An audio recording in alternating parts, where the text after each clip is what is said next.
weesoo ñu waxtaanee comme alxames bu jot lépp lu jëm ci wàllu wér-gu-yaram xam nga grâce ak bàjjonu gox soxna Fatou Kiné Deme dañuy def li ñu tuddee mieux prévenir que guérir maanaam xoddee ko balaa ngaa lakkale tey dañuy waxtaanee wopp bi di drépanocytose. waaw wopp bi di drépanocytose la ñuy waxtaanee Pape Cheikh waxoon nañ ko ci njëlbeen xam naa duñ ci soriwaat. waaye jàpp rek ni bokk na ci maladie chronique comme ni ma ko waxee woon mu nekk feebar boo xamante ni sonal na lool askanu Sénégal te li ci gën a métti mooy Pape Cheikh am na ay études yoo xamante ne defoon nañu ko te loolee jamono ju yàgg la kon muy wane ni tey jii bu fekkonte ne delluwaat nañu xayma ñi amee jàngoro ji boo moytuwul kon limba dina gën a jéggi dayoo parce que toll na ay jamono ñu ne 10% de la population est drépanocytaire tey mu nekkoon ay études yoo xamante ne études yu yàgg la loolu moom il faut ñu nangu ko donc tey jii imaginez bu fekkonte ni ndax fii Sénégal ku ne xam na ni problème étude daf fi poser problème parce que du ñuy faral di xayma pour xam dëgg-dëgg kii bi loolu mooy jafe-jafe bi ñuy faral di jànkonteel kon jafe na tey jii ñu xam dëgg yi ñu duppee maladie chronique fan la ñu toll dëgg-dëgg ci Sénégal donte léeg-léeg ñu def benn genre évaluation ak loolu mu nekk feebar boo xamante ne ñi muy sonal bari na ñu bari dañ seen jàng dina ci yàqu ñu bari seen liggéey yàqu ci loolu moo waral invité bi loolee dinañ ci gën a xuus ci kanam waaye comme d'habitude rek dañuy dem régie seetaani élément bi dellusiwaat mu nekk benn portrait bu ñu def ci benn femme elle est drépanocytaire. Fukki atam ak ñeent nekkoon lu tuuti maam Dieyna ba Faye ni ko drépanocytose feeñoo. dañ doon def éducation physique bi ñu dawee benn tour ma daanu après bi ma daanoo si la élèves yi kii yuuxu prof bi ñëw ñu jël ñu indi ma fii si kër gi après bi ma ñëwee sama papa bi mu wàccee mu ñëw fekk ma tëdd. ay waajuram bañ na duñu toog moo waral ñu teel a daw ci kër docteur. bi ma yóbboo ci benn laboratoire ay naar ma def test bi ñu defal may analyse bilan ak yëpp bi mu ko defee mu ne ko yee sa doom bi dafa am drépano sama papa ne ko lan mooy loolu mu expliqué ko bi mu ko expliqué après mu expliqué ko nag waaw mu ne ko lii mooy drépano daf ko donn du feebar boo xam ne day wàlle. mënta ñàkk ci li mu ñuy xamal mettit wu tar bi muy dund léeg-léeg. fekkee def ma daal di dëkk ay mettit yu tar tar yoo xam ne doo ko mën a mesurer man dama naan man est-ce que dinaa yeewu tey wala est-ce que dinaa yend wala dinaa fanaan. njàng mu yeggul liggéey bu yàqu. mujj ne dem na ba jàqal ma sama jàng ak sama liggéey sax parce que dama nekkoon naa fi secrétaire ci benn société mais dama mujj arrêté parce que chaque fois daf ma doon daaneel su ma liggéey tey toog une semaine du ma jàng. tey ji li muy ñaan. ñu jàpp ci daal ñu jàpp ci. peut-être xel mënu nekk à 100% mais pour ñu wàññi au moins ñu wàññi ñu ci dara daal bu fekkee ne par exemple patient bi fay na 50% kii fay na 50% surtout pour les cas sociaux.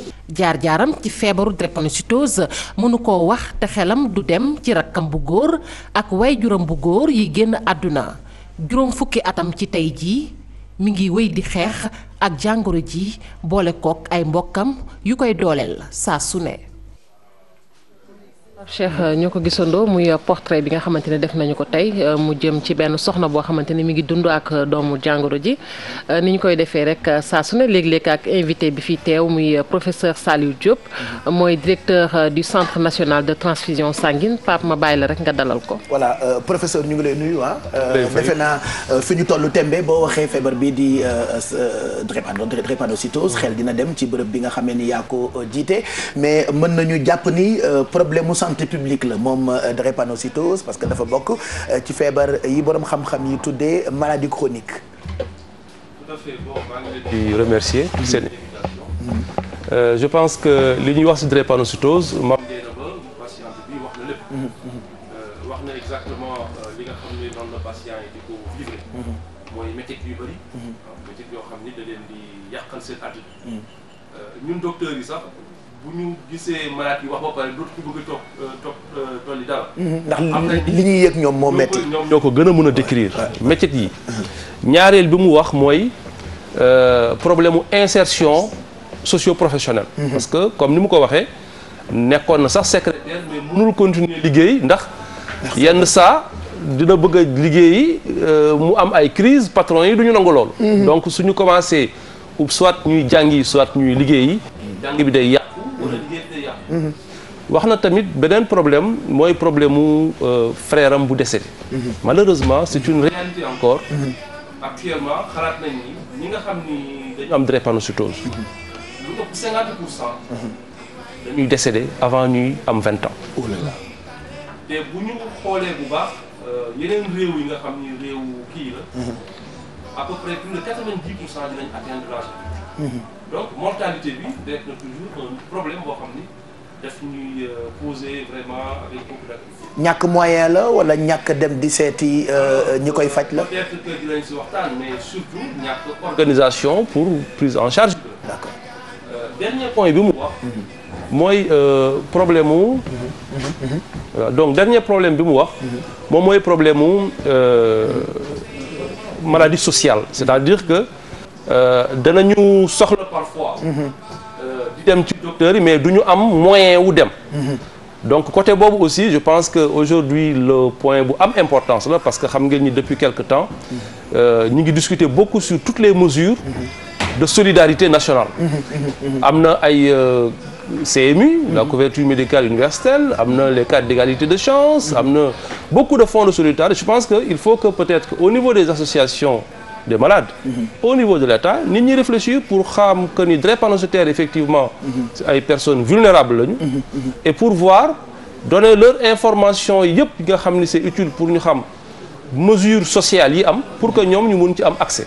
loolu aussi je pense que bokk na ci mesures yi nga xam ne wax nañ ko jël pour permettre à ce que cette maladie-là qui n'est pas seulement une maladie gérée par les médecins qui est une maladie sociale parce que problème yi muy wax ni yëpp c'est pas des problèmes seulement que médecins yi mën a gérer. Voilà donc société bi ñoo war a mën a organiser wu pour xool nan la ñuy jëlee en charge cette maladie-là. ci wàllu prise en charge boobu nga wax naka la centre national de transfusion sanguine di jëlee en charge ñi nga xam ne ñoo am feebar bi di drépanocytaires yi. waaw xam nga moom par exemple je pense qu'il a plus de 50 ans.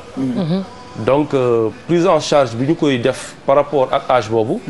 bokkul ak xale bokkul également ak nan la société bi war a organiser wu. yaa ngi wax léegi que ni lan mooy expliquer que ni en Europe plus de 90% di atteindre l'âge adulte.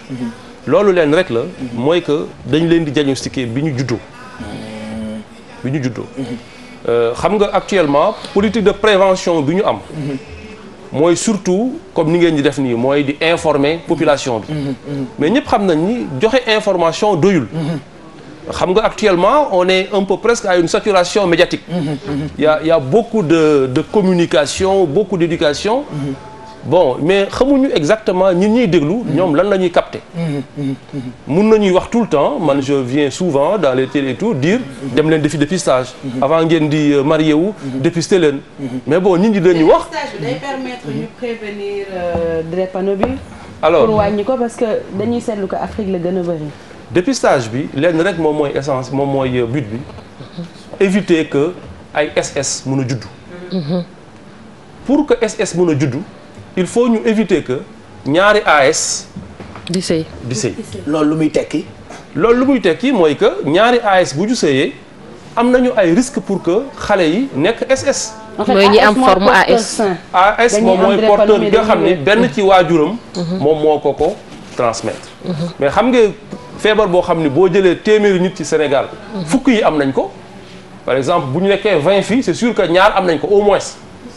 waa léegi ñaari SS ñoom bu ñu bëggantee nag. alors non ñaari SS nag moom beneen problème la. parce que ñaari SS bëggantee nar a sëy moom loolu xaru la rek. parce que il est clair que ñoom forcément. seen doom yëpp mesure de prévention boo xamante ne. su fekkee dañu bëgg sëy am na comme par exemple par rapport au VIH par exemple am na ay mesures yoo xamante ne mën nañ ko jël. c'est ça pour mu bañ a atteindre xale bi. pour ñu éviter ñuy sëy il faut que ñuy dépister. alors boo jëlee réewu européens yi en France par exemple ku juddu koo xam nit ku ñuul la dinañu jël benn prélèvement ci sa talon tester xool ndax yow AS nga wala SS nga déjà loolu suñ ko mënoon def ci sunu réew yi. ku nekk ku juddu dinañ xam ni yow kat am nga cœur. bu ko defee booy màgg di nga xam. da nga ko xam waaw bu fekkee defuñu loolu. am na yeneen étape ci sa dund boo xam ni. mun nañ ko def dépistage bi. avant bi fi tubaab yi nekkee dañ ko doon def en milieu scolaire. c'était systématique. ah ñi dëkk ci kii xam nañ ni boo laan dem jàngi dañ laa doon def dépistage. man bi ma dégloo sax doguma la professeur li nga wax noonu laa lay dooleel parce que moom nee na bi muy xam drépanocytose bi muy xam ne am na ko bi mu amee 14 ans la donc ça veut dire que même ñoom ay parents dañu nekkoon drépanocytaire te xamuñu ko donc nee na moom bi ko kii yóbbee bi mu ko yóbboo parce que daf ko ne bi mu ko nee dafa am drépanocytose daf ko ne luy loolu donc li nga wax loolu mooy wane ni donc nit ñi ngi sëy te duñu xam sax ni am nañu drépanocytose donc il a fallu que moom bi mu amee 14 ans muy feebar di feebar si la ñuy doog rendre compte que ni kii drépanocytose moo ko dal. topp sa bànneex itam ba jur doom joo xamante ni day dëkkee feebar itam du ko jara muy lu doy waar loo xamante ni tey jii naka la ñu mën a xoddeekoo ci feebar bi. est-ce qu'il y a possibilité nga bañ ko am comme yeneen feebar yi. waaw man li may insister.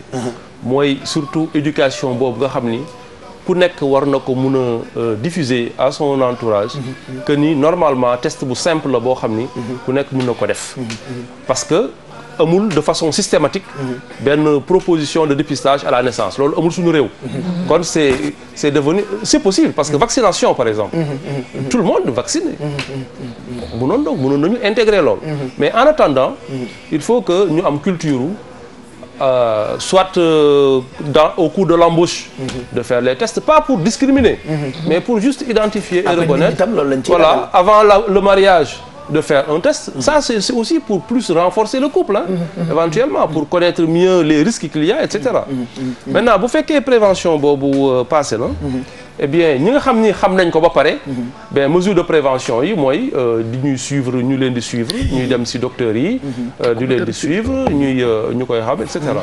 alors professeur est-ce que prise en charge bi décentralisé nañu ko fii ci Ndakaaru am nañu centre bi nga jiite waaye ndax ci yeneen gox yeeg gox-goxaan yi boo fa demee ñi nga xam ni ñoo am doomu jàngoro bi ñu ngi leen di jàppale bu baax. waaw loolu mesure bi ministère de la santé bokk ci mu njëkk a jël mooy.